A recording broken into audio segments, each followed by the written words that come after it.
Olá e bem-vindos. Hoje a gente vai fazer uma análise aprofundada de uma das questões mais fundamentais e duradouras da história. Por que Jesus é visto como Messias pelo cristianismo, mas não pelo judaísmo? É uma pergunta que atravessa milênios, né? E define, assim, a base de duas das maiores religiões do mundo. Exato. E para nos ajudar a desvendar isso, a gente vai se basear numa análise que explora justamente os pontos-chave dessa divergência, tanto histórica quanto teológica. E eu acho que o ponto de partida mais importante, e que muitas vezes se perde, é que essa não é uma história sobre duas religiões que já nascem separadas. Ah, isso é fundamental. É o contrário. A história toda começa dentro do judaísmo. Jesus era judeu. Sim, ele e todos os seus primeiros seguidores. Todos eles, as escrituras que eles debatiam, que eles usavam para argumentar, eram as escrituras hebraicas. Como o material coloca, uma história de família, por assim dizer. Uma história de família que no fim leva a uma separação. Gosto dessa perspectiva. Então vamos começar por aí. Para a gente entender essa separação, a gente precisa primeiro entender a expectativa. O que o povo judeu do primeiro século esperava quando falava do Messias? A esperança era enorme, muito antiga. Ela era baseada em profecias de figuras como Isaías, por exemplo. Certo. A promessa era de um descendente do rei Davi, um líder justo, um rei sábio, que ia restaurar a glória de Israel e, mais do que isso, inaugurar uma era de paz e justiça universais. Aquela imagem poética, né, do lobo habitando com o cordeiro. Essa mesma. Era uma esperança de redenção nacional e, no fim das contas, mundial. Certo, uma era de ouro, mas espera aí, o contexto histórico da época era de ocupação romana, uma realidade muito brutal. Isso deve ter moldado essa esperança de uma forma muito específica, não? Exatamente, o contexto é tudo. Sob o domínio opressor de Roma, essa esperança messiânica, que era assim ampla e teológica, ela se afunilou em algo muito concreto e urgente. Uhum. A expectativa popular não era por um filósofo ou um mestre espiritual.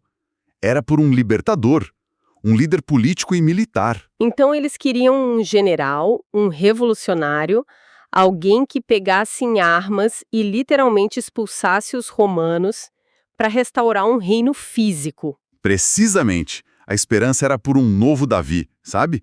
Um rei guerreiro que ia derrotar os inimigos de Israel no campo de batalha. E é aí que o choque acontece. Porque Jesus de Nazaré entra em cena. E não se encaixa nesse molde, de jeito nenhum. Ele não organiza um exército, não lidera uma rebelião, ele não desafia o poder de Roma com força militar. E no final das contas, ele é executado por esse mesmo poder romano. O que, da perspectiva de quem esperava um libertador militar, seria a prova definitiva de que ele não era o Messias. Seria o fracasso absoluto. É o paradoxo total. O material que a gente analisou usa uma frase que resume isso de forma muito poderosa, muito visual. Qual? Ele não veio com espada, veio com cruz. Uau! A cruz, naquela época, não era um símbolo espiritual. Era a forma romana de execução pública, reservada para rebeldes, para criminosos. Projetada para infligir a máxima dor e humilhação possíveis. Exato. Então, associar essa imagem ao Messias, o rei prometido, era para a mentalidade da época um absurdo, uma contradição em termos. Ok, isso estabelece o conflito de uma forma muito, muito clara. Mas aí vem a parte que eu acho mais fascinante. Os seguidores dele, todos judeus, criados com essa mesmíssima expectativa do rei guerreiro, eles não abandonaram a ideia. Como eles conseguiram conciliar essa contradição que parece devastadora? É aqui que a história dá uma virada de 180 graus. Eles não negam a realidade da cruz, de jeito nenhum.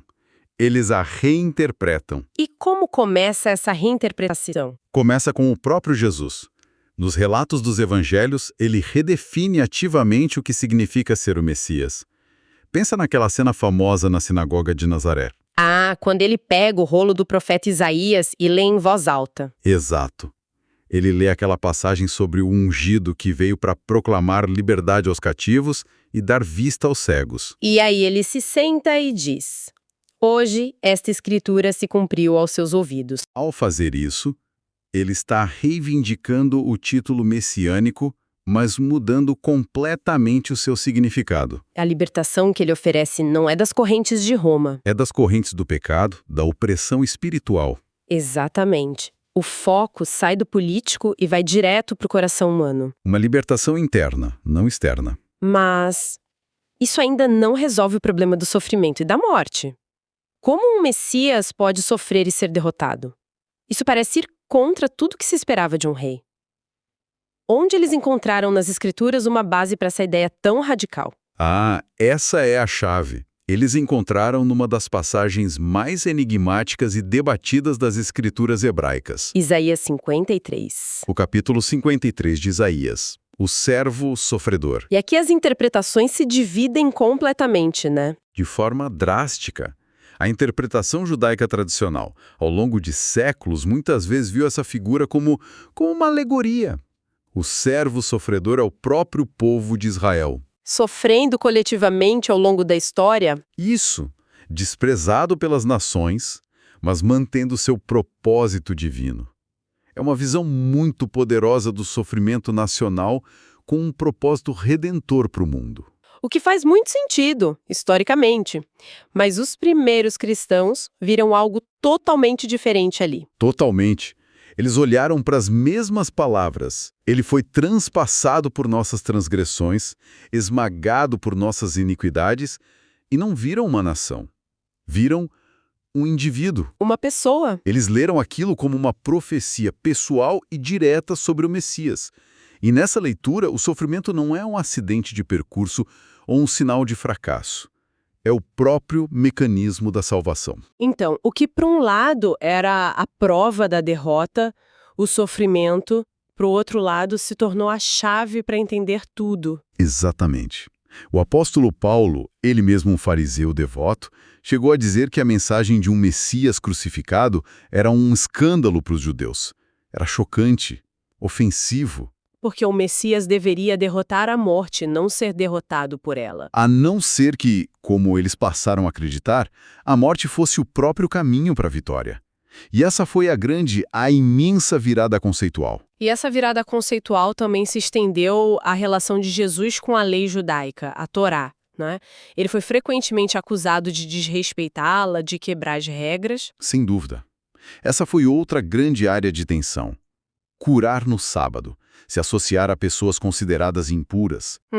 Do ponto de vista de alguns líderes religiosos da época, eram violações claras da lei. Mas a resposta dele é... A resposta dele, registrada no Evangelho de Mateus, é central para entender a visão cristã. Não pensem que vim abolir a lei ou os profetas. Não vim abolir, mas cumprir. Cumprir. Essa palavra parece ambígua. Porque para os críticos dele, parecia o oposto. Não seria essa apenas uma forma inteligente de justificar o que ele estava fazendo? Dizer, estou cumprindo, enquanto na prática ignorava as regras. É uma pergunta justa. E a chave está no que cumprir significa nesse contexto. Não se trata de seguir a lista de regras de forma mais perfeita que todos os outros. Certo. A ideia é levar a lei à sua intenção mais profunda, ao seu espírito original. É uma mudança de foco. Da observância externa para a transformação interna. Pode dar um exemplo de como isso funciona na prática? Claro. O exemplo clássico é do Sermão do Monte. A lei diz, não matarás. É um mandamento sobre um ato externo. Certo, uma ação. Jesus internaliza isso. Ele diz que a raiva, o ódio no coração contra um irmão já são uma violação do espírito por trás desse mandamento. Entendi. A lei diz, não adulterarás.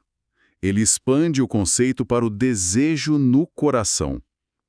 Ele não está cancelando a regra. Ele está dizendo que a verdadeira santidade começa na intenção, na motivação, muito antes de se tornar uma ação. Então não é mais só sobre comportamento externo, mas sobre uma conversão interior. É uma fasquia muito mais alta, na verdade. Muito mais alta. Para a fé cristã, esse é o cumprimento. Viver a intenção de Deus por trás da lei, e não apenas a sua letra. Ok, então a gente já explorou as diferentes visões sobre o papel do Messias, a reinterpretação do sofrimento, a relação com a lei. Mas tudo isso, por mais importante que seja, ainda é debate, é interpretação.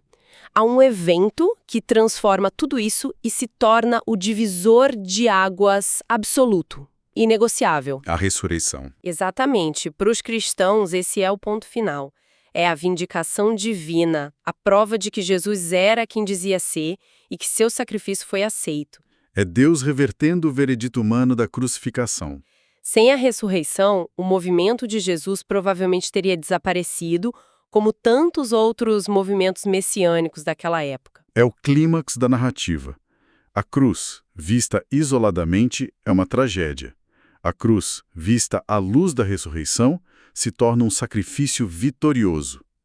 É por isso que, logo após o evento, a gente vê Pedro pregando em Jerusalém, usando os salmos para argumentar que as profecias diziam que o corpo do Messias não veria a corrupção no túmulo. Tudo é reinterpretado através dessa lente. Mas, com todo respeito para um observador judaico da época, e até hoje, essa alegação não soaria como uma desculpa conveniente. O argumento principal permanece. O mundo não mudou. Certo. E essa é, talvez, a objeção mais poderosa e persistente do ponto de vista judaico. A promessa não era sobre a ressurreição de um indivíduo, por mais milagrosa que fosse. A promessa era sobre a redenção do mundo inteiro. Exato.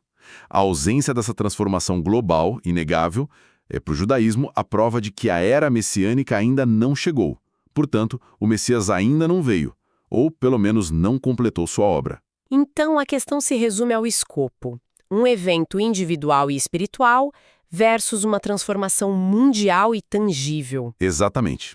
E isso nos leva a duas concepções muito diferentes do reino de Deus. A perspectiva judaica mantém a expectativa de uma inauguração completa, visível, que vai transformar a realidade aqui na Terra. Um evento que mudará a realidade de toda a humanidade de uma só vez. De uma só vez. Enquanto a visão cristã... A visão cristã desenvolve a teologia do já e ainda não. Isso.